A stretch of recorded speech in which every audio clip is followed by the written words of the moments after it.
అందరూ బాగున్నారా? అందరూ బాగున్నారా? గట్టిగా చెప్పాలి, బాగున్నారా?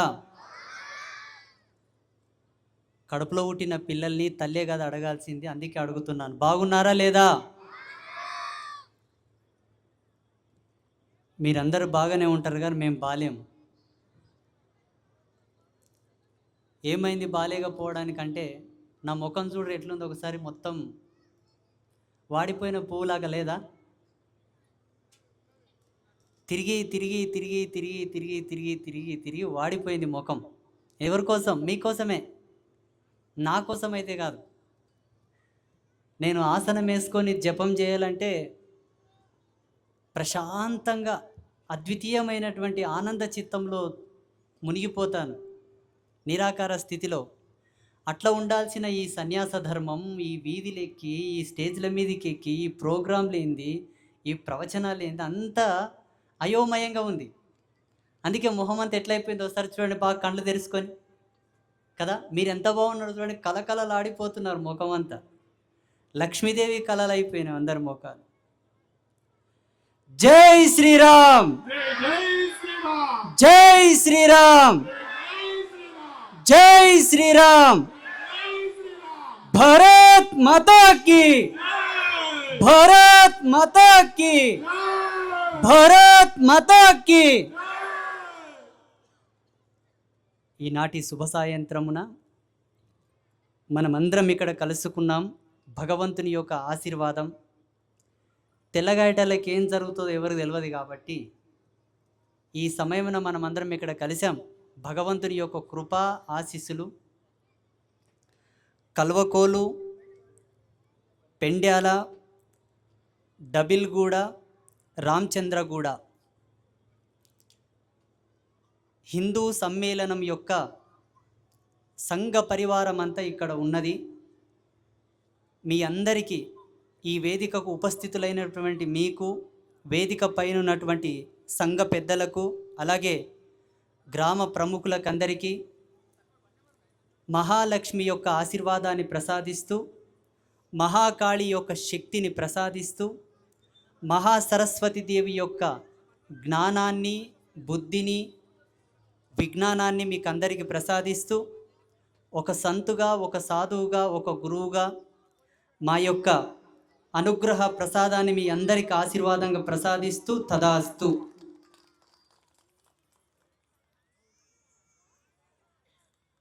ఇక్కడ కూర్చున్న వాళ్ళందరూ కూడా అద్భుతంగా కాషాయపు కండువలు వేసుకొని భగవావర్ణంతో ఉండేటటువంటి పగిడిలు ధరించారు. నాకైతే ప్రతి ఒక్కరిలో ఛత్రపతి శివాజీ మహారాజు కనబడుతూ ఉన్నాడు. మాతల్లో అయితే ఝాన్సీ లక్ష్మీబాయి కనబడుతూ ఉంది. ఈ వేదికని ఇంత అందంగా, శోభాయమానంగా అలంకరించినటువంటి యువతకు, గ్రామ పెద్దలకు అందరికీ ఒకసారి గట్టిగా చప్పట్లు కొట్టాలి. చప్పట్లు పెట్టుబడి లేని సన్మానం, ఇంకా గట్టి కొట్టండి.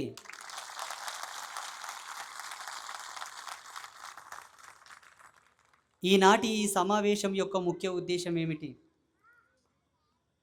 చూడండి, మీరందరూ రాజయోగులు, పుణ్యమూర్తులు, ధన్యమూర్తులు.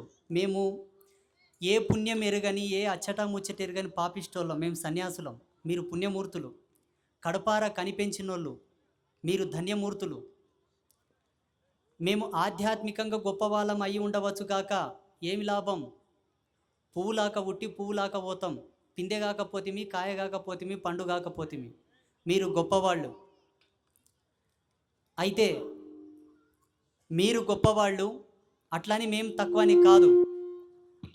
మా ధర్మంలో మా స్థాయిలో మేము గొప్పవాళ్ళు, మీ ధర్మంలో మీ స్థాయిలో మీరు గొప్పవాళ్ళు. ఎలా అంటే, నాకు జన్మనిచ్చిన నా తల్లిదండ్రులు కూడా నాలాక సన్యాసి అయ్యి ఉంటే నేను పుట్టేవాడినా? వాళ్ళిద్దరూ రాజయోగంలోకి వచ్చి పెళ్లి చేసుకున్నారు కాబట్టి నేను ప్రపంచానికి పరిచయం అయ్యాను. అలాగే మీ తల్లిదండ్రులు కూడా సర్వశ్రేష్టమైనటువంటి రాజయోగ ధర్మాన్ని అవలంబించారు కాబట్టి మనం అందరం పుట్టాం. మీరు గొప్పవాళ్ళు. మీ అందరి ముందర నేను ఒక చిన్న మాట చెప్తాను. ఈరోజు ఈ వేదిక నన్ను పిలిచారు. నేను పెద్దలను అడిగాను, అప్పా రోజుకు 3 ప్రోగ్రామ్స్, ఈరోజు కూడా ఇది 3వ ప్రోగ్రాం. పొద్దున ఒకటి అటెండ్ అయ్యాను, మధ్యాహ్నం ఒకటి ఇక్కడనే సమీపంలో అయ్యింది, మళ్ళీ ఇప్పుడు ఒకటి, రేపు 3 కార్యక్రమాలు ఉన్నాయి. ఎంతన్నా నాది మానవ శరీరమే కదా, మనిషి ధర్మంతో పుట్టాను కదా, ఈ కలియుగంలో పుట్టిన కదా. మీరు 3 పూటలు తింటే నేను ఒక్క పూట తింటా, ఉప్పు కారం తింటా కదా, జర యాసరికి వస్తుంది. రాగానే నాకు మైక్ ఇవ్వండి, నేను ఆశీర్వాదం చేసి, అమ్మవారు నా బుద్ధికి ఏం చెప్తే నా వాక్కుతో అది వాళ్ళకంతా చెప్పి వాళ్ళందరినీ పావనం చేసి ఆశీర్వాదం చేసి, వాళ్ళు నన్ను చూస్తారు, నేను వాళ్ళని చూస్తా. సత్యమైన సాధువు యొక్క చూపు పడగానే వాళ్ళ పాపపు రాశి అంతా మాకు వస్తుంది. వాళ్ళ మీద ఉన్న దోషాలన్నీ నేను తీసుకొని పోతా, వాళ్ళని చల్లగా ఆశీర్వాదం చేసి పోతా. తర్వాతకి పెద్దలు ఉంటారు, వాళ్ళు మాట్లాడతారు. ఈ వేదిక ఎప్పుడు పరిపూర్ణం అవుతుందంటే, వేదిక మీద ఉన్న వాళ్ళు పెద్దలు మాట్లాడిన తర్వాతనే వేదిక పరిపూర్ణం అవుతుంది. అది సభా మర్యాద కూడా. మధ్యలో నేను మాట్లాడకూడదు, నా చాప్టర్ వేరు. నేను వీళ్ళని రిక్వెస్ట్ చేశాను, పెద్దలని, దూరం పోవాలే, నాకు అవకాశం ఏంటి, నేను మాట్లాడిపోతానని చెప్పాను కాబట్టి నాకు అవకాశం ఇచ్చారు. వారికి ప్రత్యేకంగా ధన్యవాదాలు. అలాగే కార్యక్రమం తర్వాత నేను వెళ్తాను, ఎవరు కూడా లేవకూడదు, ఎక్కడ వాళ్ళు అక్కడనే కూర్చోవాలి. ఇది ఏ ఒక్కరిదో పండగ కాదు, నీ పండగ నీ పండగ నీ పండగ, నీ జాతర నీ జాతర కాదు, మనందరి జాతర ఇది, మనందరి పండగ. ఏ ఒక్కరు డిస్టర్బ్ చేసినా, ఇంత కష్టపడి నిర్మాణం చేసిన ఈ ప్లాట్ఫామ్ అంతా కూడా చెదిరిపోతుంది. కాబట్టి సంయమనం పాటించాలి, క్రమశిక్షణ పాటించాలి, పద్ధతిగా ఉండాలి. అదే హిందువుల యొక్క లక్షణం, సనాతనుల యొక్క లక్షణం. ఒక్క 2 నిమిషాలు నేను మాట్లాడిపోతా, మీరందరూ ఎక్కడ వాళ్ళు అక్కడ కూర్చోండి. పెద్దలు వచ్చారు, పెద్దలు మాట్లాడతారు కాబట్టి దయచేసి ఎవరు లేవకండి. ఈనాటి హిందూ సమ్మేళనం యొక్క ముఖ్య ఉద్దేశం చెప్పడం ప్రారంభించాను, మధ్యలోనే వేరే టాపిక్ యాడ్ చేయాల్సి వచ్చింది. మీరందరూ పుణ్యాత్ములప్ప, అట్లని మేము కాదని నేను చెప్పట్లేదు. మా ధర్మం వేరు, మీ ధర్మం గొప్పది. మీలాంటి గొప్ప వాళ్లకు నాలాంటి వ్యక్తి ఒక మాట చెప్తాడు, బాగా వినండి. వెనకటికి వనంలో అన్ని రకాల జంతువులు ఉండేవట. అందులో ఒక జంతువు ఏమనుకున్నదంట, ఈ వనం ఇంత అందంగా ఉంది, నేను మాత్రం ఉండాలి, మిగతా జంతువులని చచ్చిపోవాలని అనుకున్నదంట. ఏదో లేనిపోని కుట్రలు చేస్తూ చేస్తూ చేస్తూ ఒక్కొక్క జంతువుని చంపేసిందట. చివరికి అది ఒక్కటి మిగిలిపోయింది. ఏమైందో తెలుసా? ఎవరు లేని ఆ వనంలో, ఆ అరణ్యంలో ఎవరు కనబడక, ఎవరు లేక, ఆ కారు చీకటిలో అడవి బెదిరించి దాన్ని చంపేసిందంట. అన్ని జంతువులు ఉన్నాక కలకల ఉండే, ఎవరు లేనప్పుడు ఆ అడవికి భయపడి అదంతా కదే గుండె వలిగి చచ్చిపోయిందంట. సభ్య సమాజంలో కూడా అందరము కలిసిమెలిసి జీవిస్తేనే మనం కూడా చల్లగా జీవిస్తాం.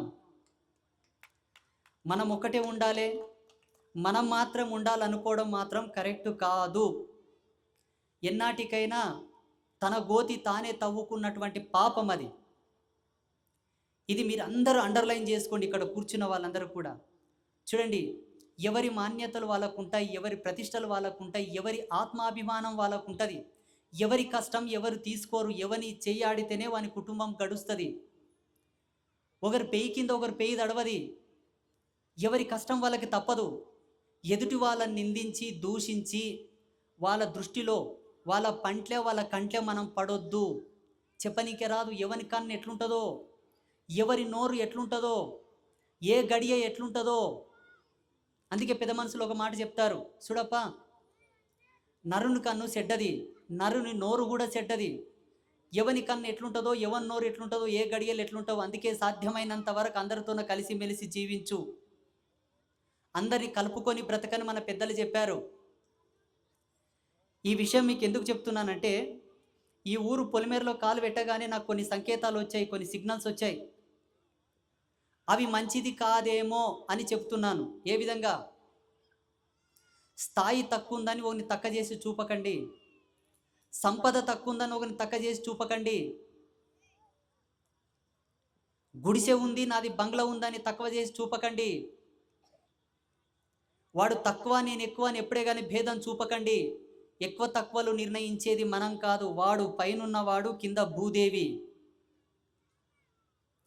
నీవు పీల్చే ప్రతి శ్వాస, నీవు వదిలే ప్రతి శ్వాస, ఎవ్రీ సెకండ్, ప్రతి సెకండ్ సెకండ్ సెకండ్ రికార్డు చేసేవాడు ఒకడున్నాడు.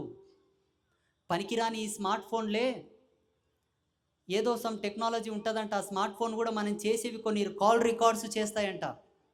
నిన్నగాక మొన్న పుట్టినటువంటి ఫోన్లు అవి. యూనివర్సల్ ప్రకృతి one of the best software. ప్రతి సెకండ్ రికార్డ్ అవుతుంది, ప్రతి సెకండ్. ఎవరిని నిందించావు, ఎవరిని